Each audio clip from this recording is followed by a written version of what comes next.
My husband never did housework. He blamed me for my health problems during my pregnancy. Housewives are good at lounging every day, aren't they? You can have it easy just because you get pregnant.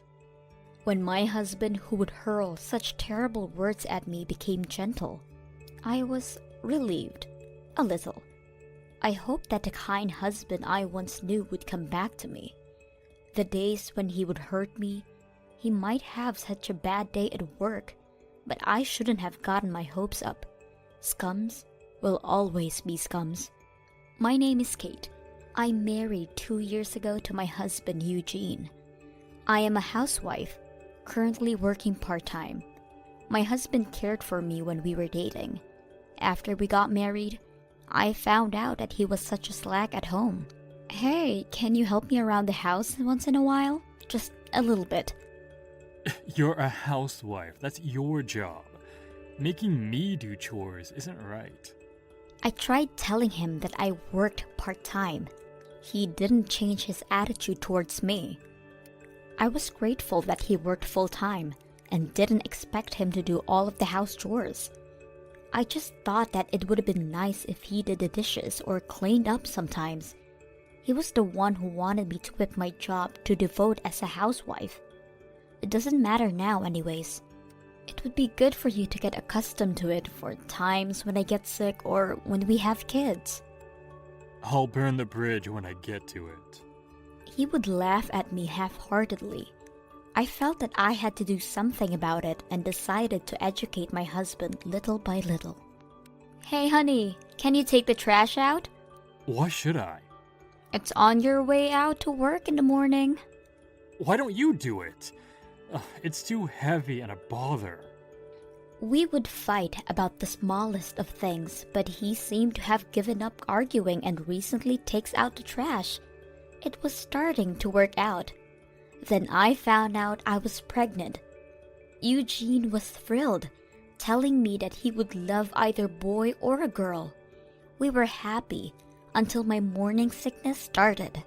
Ugh, can you not throw up in front of me? It's disgusting. I can't control it. It's just the nature of being pregnant.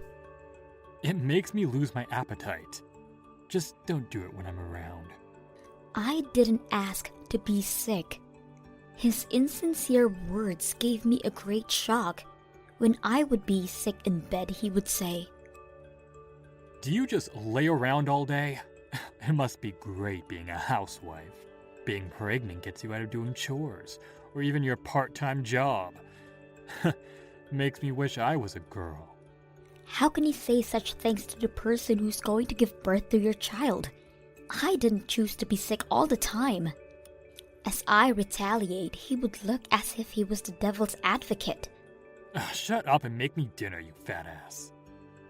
It surprises me how a person can change. The confrontation that my kind husband I once knew was gone for good made me cry. Crying won't get you anywhere. How would you feel if you worked all day just to come home to a lazy pig? He went out to eat by himself after that. We were going to have a baby, and I didn't want to go on like this, but I didn't have the strength to do anything. Hard days would go on. Eugene, as always, never did the chores. My health deteriorated, probably due to psychological reasons.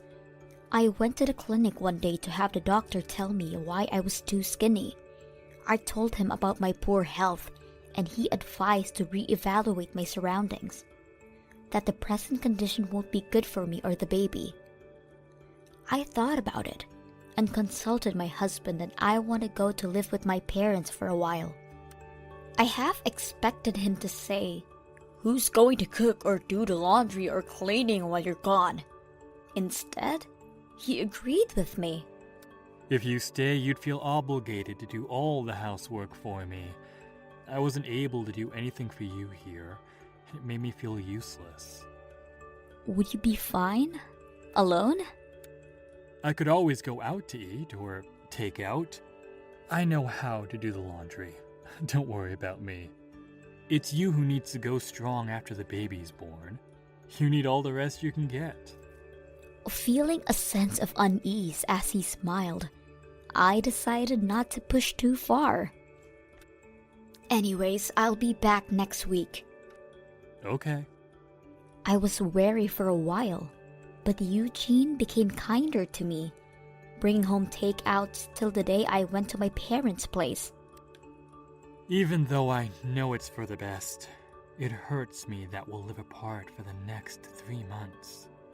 His spirit as he said this had me relieved that he still had those kinds of feelings for me. It had me thinking that maybe he had bad days at work when he would lash out at home. Life back in my parents' house was as luxurious as it can be. My mother and father took care of things. Of course, I would help when I could. My mother's delicious cooking had my health up to speed in no time. We were worried when it came to us sticks and bones, disheveled. Maybe that you and Eugene weren't working out as we hoped? Did something happen? My mother, with her age and wit, knew something was up. But Eugene and I were so good right before I left, so I didn't tell her anything. We texted each other 3 times a week, how things were with the baby, what he did eat last night, and so on. It was like we were back in the dating days. Maybe a little break was good for the both of us. Bringing things in perspective, respecting each other once again. The reality set in soon enough. Our next-door neighbor texted me one day, suggesting that my husband was sleeping with another girl. I couldn't believe it at first, but my neighbor wasn't the type to gossip. I even talked about my marriage with them when things weren't going well. Are you sure they're not just friends? They told me that they saw Eugene making out with a girl in our porch, and even apologized bringing this news to me with my condition. Tears came out of realization that my husband was being nice to me because he was seeing someone else. If I wasn't home, he could bring her back to the house, doing whatever he wants. I felt bad for my neighbor that had to witness this. I was glad to know the truth than a white lie. My mother found me crying and rushed over. What happened? I think Eugene's cheating on me. Mother's eyes widened as I told her everything my neighbor told me, what it was like before in that household. She took it all in, thought for a while, and asked me, "What do you want to do?" I knew the answer to that. She said she would support me whatever comes. I contacted my husband immediately. Hey, Eugene, isn't it time you miss my cooking? Maybe I could swing by and cook something. His decline was quick and hasty, saying that he misses my cooking, but I didn't have to mind him when I would have to take care of my pregnant body. I replied I was worried about him eating takeout so much and it would be fine because my mother would be giving me the ride here and back. He still declined, but I was irritated at his kindness that was to cover his affair. Fine, then I'll have some dishes to be sent for dinner, the day after tomorrow. Relieved I was coming in by person, my husband accepted the offer. 2 days later, I was in a car with my mother on a drive to the house where Eugene awaits. According to my neighbor, my husband was bringing home his lover home every night. We pulled up to the house and my fingers shook as I rang the doorbell. "Ha! A package for, Mr. Eugene?" I'll be right out. I smiled at my husband who opened the door. What are you doing here? I wanted to give you this in person. Get out. In a panic, he tried to push me out of the porch. My mother came to my rescue, yelling at him how he tried to forcefully push his pregnant wife out of her own house. Hearing voices, a girl came out from the living room. Surprised by seeing us that she dropped her phone to the floor. My husband went on his hands and knees. Please forgive me. I'm sorry. His trembling lover went down beside him, mimicking his apology. You were having an affair. My mother coldly confronted the flustered Eugene, who didn't come up with any excuses. "We would never forgive what you did to our daughter." Eugene kept mumbling words of apologies. I proceeded to get what I came for. "Eugene, sign this." What? "Divorce papers, including alimony and property division." Now? "When, if not now? And you," I pointed at the girl, "I'll be claiming you for compensation." All of us went inside to talk over what goes now. 30 minutes in, my father brought Eugene's parents to the conversation. His father punched him in the face, and his mother was crying. They begged me to rethink about the divorce, but when my mother told them about what Eugene said at me these past few years, his father hit him once again. It was on the spur of the moment. I was just lonely ever since Kate got pregnant. I wasn't serious about it at all. Then the lover started to cry and slapped him when she heard his words, objecting about their relationship. I got her to sign the alimony agreement and sent her home. I doubt any of us would ever see her again. If you care about me or my child, you'd agree to the divorce. I can't agree, especially for the child. You can't help being a single parent. I'm ready for whatever comes. I'll provide anything to not let my child have a hard life. He wasn't convinced, assuring me that the child needed a father. My mother rebutted. Any man who is a dick to his wife isn't capable of being a father. We have the means to take care of our daughter and our grandchild, rest assured. Eugene couldn't argue with that and kept his head low in shame. I would do anything. The chores, nurse the baby. Please, don't leave me. His words were genuine, and if I heard them before the affair, I might have forgiven him. But now, I couldn't believe a single word that came out of his mouth. I couldn't let go of how I got treated badly these years. His betrayal left deep cuts in my heart. I can't suffer for you anymore. If you can't agree, then we'll settle this in court. I'll be free of you either way. I left with my parents after that. His father and mother apologized for his son till the end. Few days later, I was contacted that my husband signed the divorce papers, persuaded by his parents. I received alimony and child support in one lump sum. Eugene's share of the property was also paid to me, leaving him none. I gave birth to a beautiful girl. My parents were beyond delight, for they brought home presents for her every day. I also rang up my ex's parents, who were happy to hear the news. I decided to be strong for my little girl. A little birdie told me that Eugene's lover was actually his co-worker, who then quit from stress. She left behind all of the stories of what Eugene did in the workplace, which put him out of his position. He still lives in that house, and the neighbors would complain about the smell. Everyone who knew him left him completely, so the scum is probably living with the trash he seemed incapable of taking out.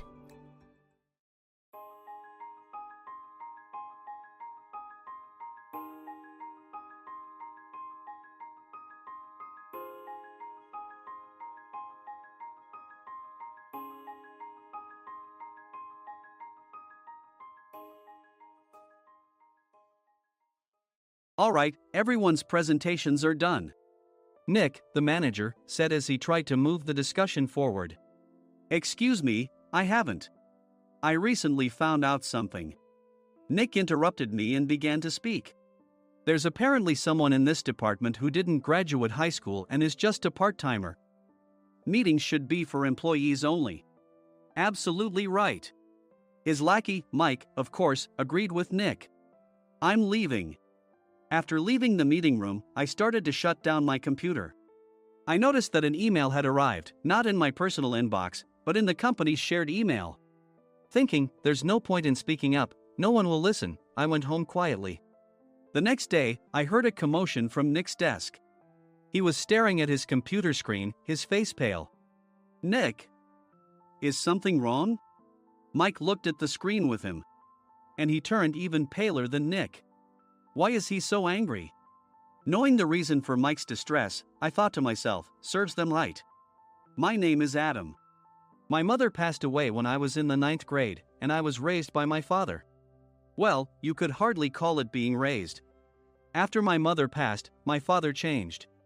He drowned his sorrows in alcohol, and though he still went to work, he squandered our living expenses on horse racing. Because of that, I had to start working part-time as soon as I entered high school. Every month, I went to the convenience store with bills in hand that couldn't be auto-deducted from my father's account. Even though I endured it because I didn't want to be alone, I reached my limit in my second year of high school and dropped out. I found a live-in job at a distant inn. Thank you for everything. The day I left home, my father, still staring at the TV, spoke. Take care. That was our last conversation. Back then, 18 wasn't the age of majority, so I needed my father's permission to work, and I couldn't hide my place of employment. Yet, my father never visited me even once. I kept working just to survive, and before I knew it, I was 42. Years of hard work paid off, and I was transferred to the headquarters.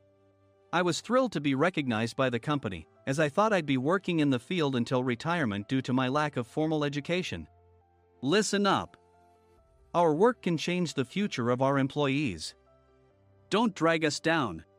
On my first day after the transfer, Nick, dressed in an expensive suit, spoke sternly. There was a reason for this. Our inn was located in a prominent tourist destination, known so well that everyone in the state could sing its commercial jingle. At its peak, we had 5 locations within the state. But that was long ago. Due to financial difficulties and aging facilities, only the place where I had worked for many years and the original establishment remained. I was prepared to lose my job anytime, but now there was a glimmer of hope. With the rise of social media, the tourist area where the inn was located started gaining attention again. Depending on how hard the sales department, where I was transferred, worked, we could either thrive or be forced to give up this prime location to the new hotel chains continuously popping up. For Nick, who had switched careers from another industry to strengthen our sales, this was a battle he couldn't afford to lose. I understood why he had to be strict. I will do my best. Nick sneered at my enthusiastic declaration. Did you not hear what I said? I'm sorry. I thought I was listening carefully. Out of habit from years of customer service, I apologized reflexively, though I had no idea what had offended him. Someone was watching me with a smirk. In this department, there are those who are expected to excel and those who have been shoved here because they have nowhere else to go. You are the latter. It was Mike, the section chief. He's 7 years younger, at 35. But he was called to headquarters much earlier than I was and had been moving around within the headquarters ever since. I'm not jealous, but I can't accept that he's my boss. Graduating from a prestigious university, he has an unusually high pride and caused many problems as a newbie, making things very difficult for me when I was the front desk leader. When I found out Mike was transferred to the sales department a month before me, I was disheartened. Mike is right. With just a middle school diploma, there's not much you can do. Don't even think about achieving results. As if I didn't exist, Nick remarked, I'm thirsty. Mike eagerly ran to the coffee maker. It seems Mike is Nick's lackey. I regretted being happy about my transfer to headquarters, wishing I had stayed on site forever. Send a direct mail to every company on this list by the end of the day. Nick only assigned me tasks that even a new graduate could handle. What? There are over 1,000 companies. You want me to send to all of them by today? Yes, if you and your fellow misfits split the work, even those with nowhere else to go should finish by today. I glanced at the employees typing away expressionlessly. They were worn out from customer service, only thinking about leaving on time, or were women reassigned after having children, with zero motivation for work. Even Sam, a new graduate from the same university as Mike, who was supposed to be among the expected achievers, had no enthusiasm for the job, having joined the company wanting to do customer service. I don't care what they say, I plan to quit anytime, he said. Only Nick and Mike were highly motivated, making all the decisions between the two of them. I originally only wanted to work at the inn to survive and had no particular attachment to this job. I swallowed my words, thinking I had no right to reprimand them. About a month after the transfer, Nick told us with a frustrated look. To commemorate the 50th anniversary, we've decided to create a plan exclusive for one group per day. Originally, Mike and I were supposed to come up with it, but our president, Mr. Thompson, insists on hearing everyone's opinions. So, you all get a chance. As Nick explained, Mike began handing out prints. Make sure not to embarrass Nick. If your ideas are half-baked, you'll have to redo them. It seemed that they had printed his handwritten notes by Mr. Thompson, which included several questions and a section for free responses.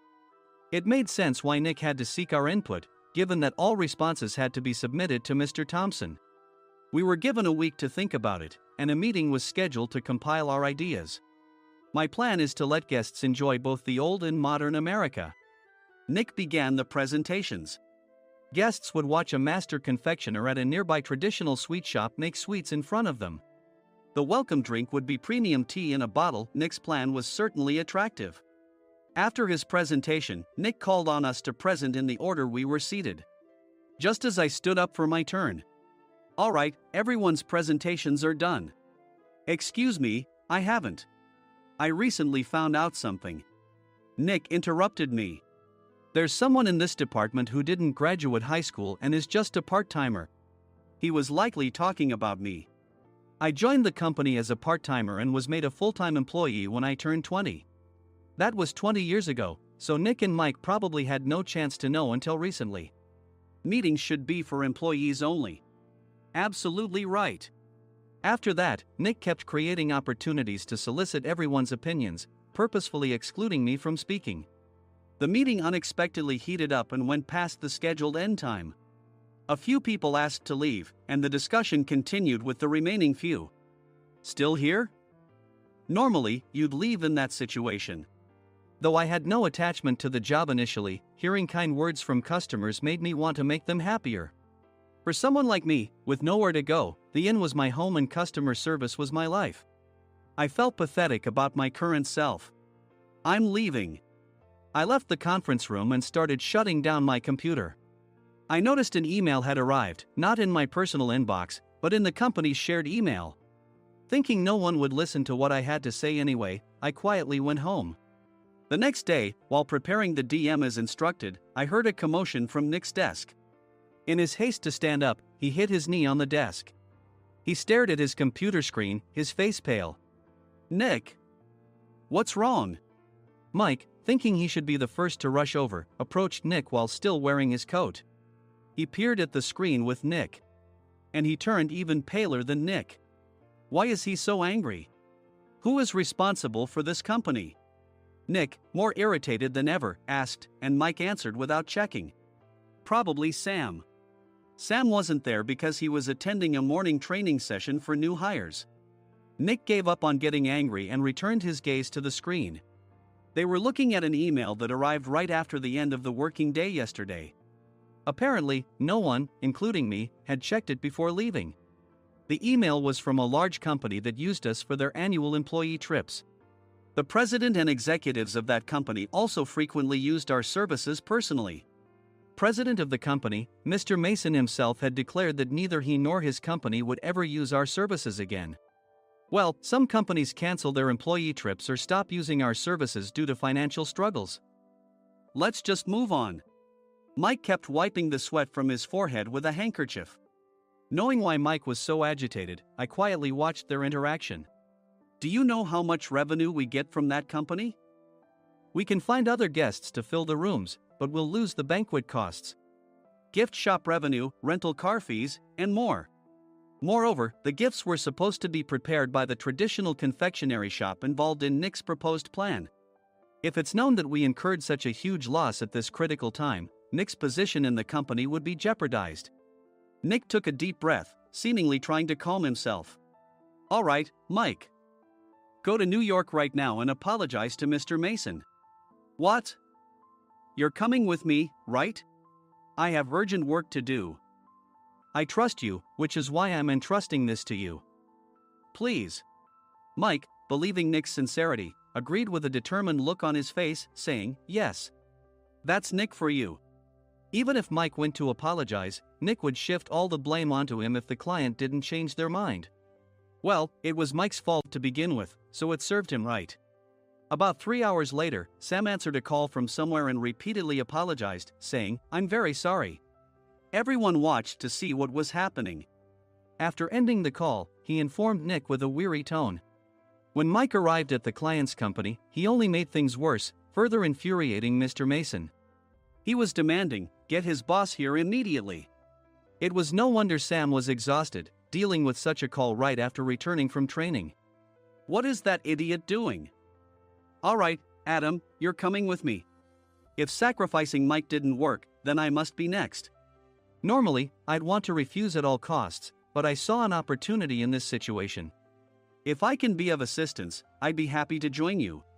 I obediently followed Nick, and we flew to New York.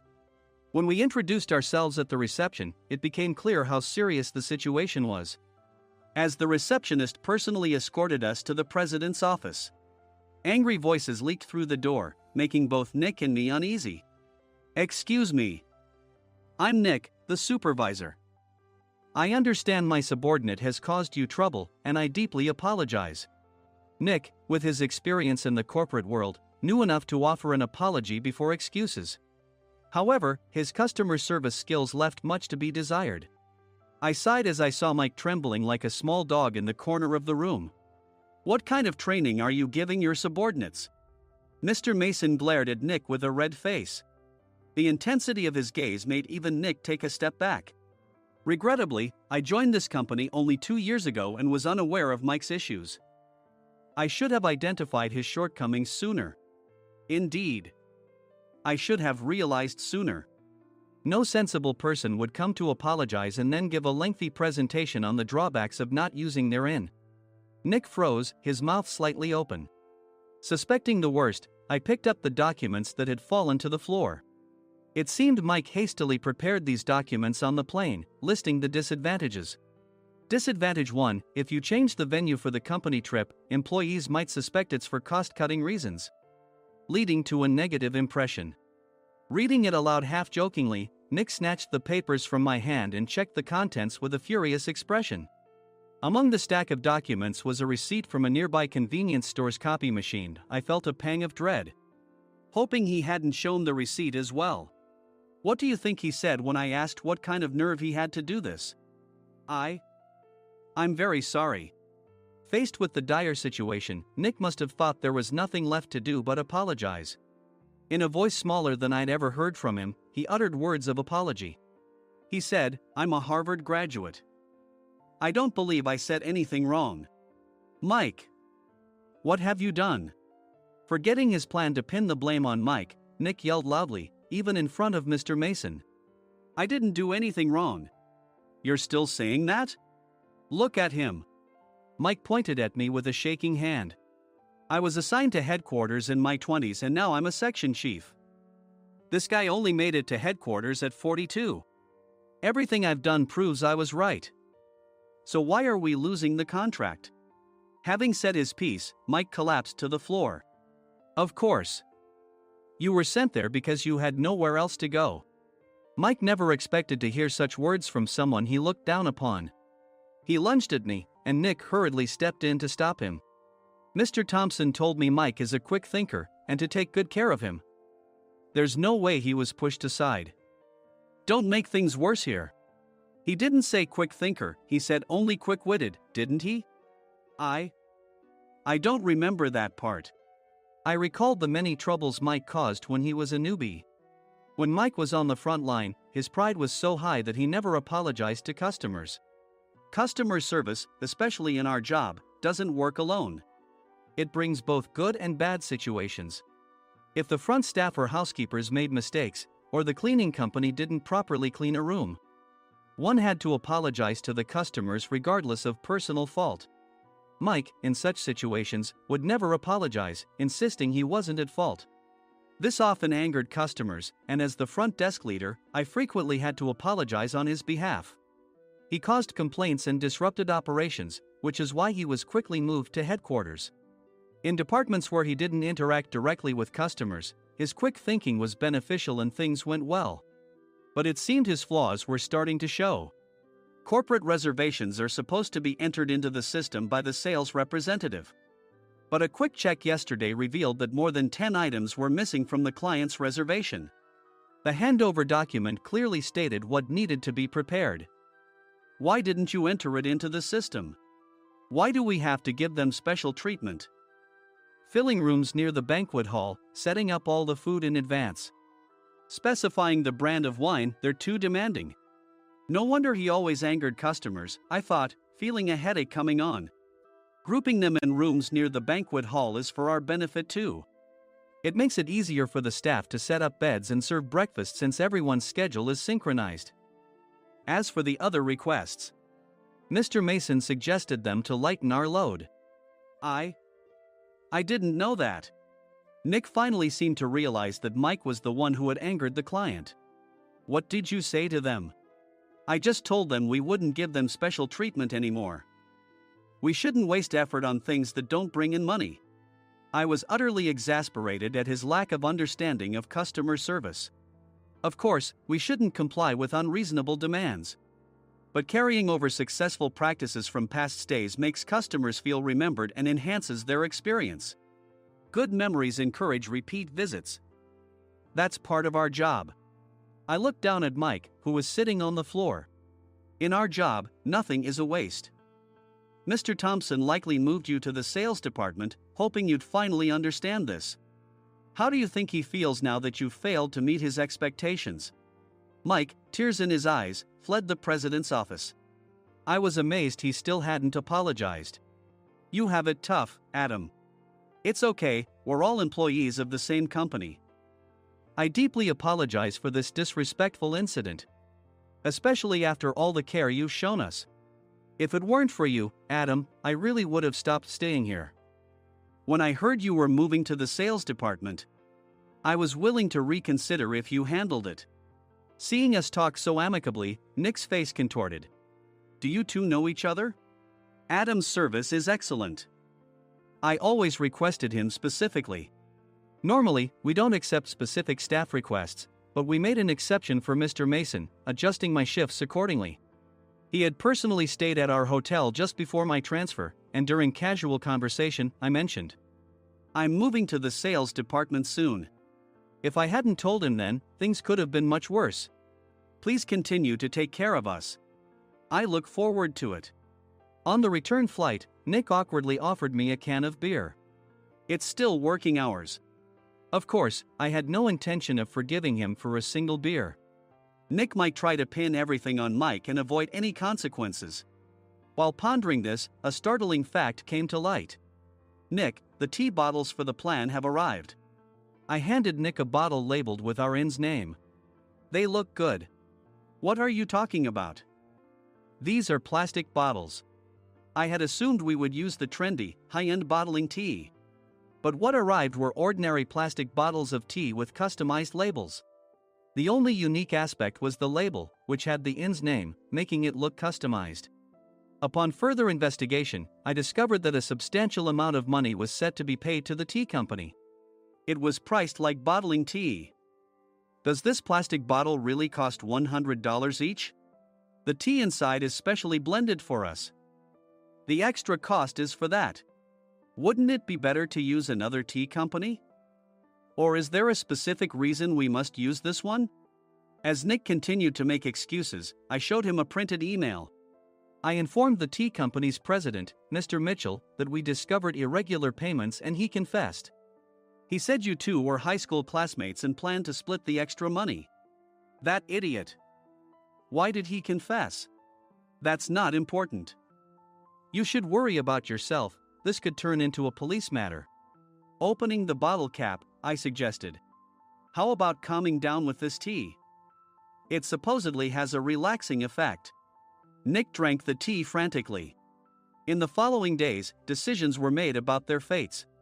Mike was reassigned to the General Affairs Department, with no chance of transfer or promotion, as per Mr. Thompson's orders. As for Nick, since the payment to the tea company hadn't yet been made, he narrowly avoided legal trouble. Instead, he was encouraged to leave the company, and to avoid further complications, Nick submitted his resignation. Rumor has it that connections between HR departments have made it difficult for him to find new employment. Even though it was good to have those two gone, something unexpected happened in the sales department. Everyone became motivated and united in refining the 50th anniversary plan. In the end, my plan was adopted. We collaborated with the Tourist Information Center to provide personalized guides. The plan, tailored to the number of guests, was truly special for the 50th anniversary. Hey, is Adam's family coming to stay? I immediately booked that special plan for my family. Sam noticed it on the reservation list and quickly picked up on it. Yes, I'm inviting my father. That's great. I might invite my parents too. I lacked the courage to face my father just as Adam. But here, with the confidence Mr. Mason praised, I felt ready. The 50th anniversary plan was a perfect opportunity to reconnect with my father. I hoped to bring back the days when we could laugh together as we once did.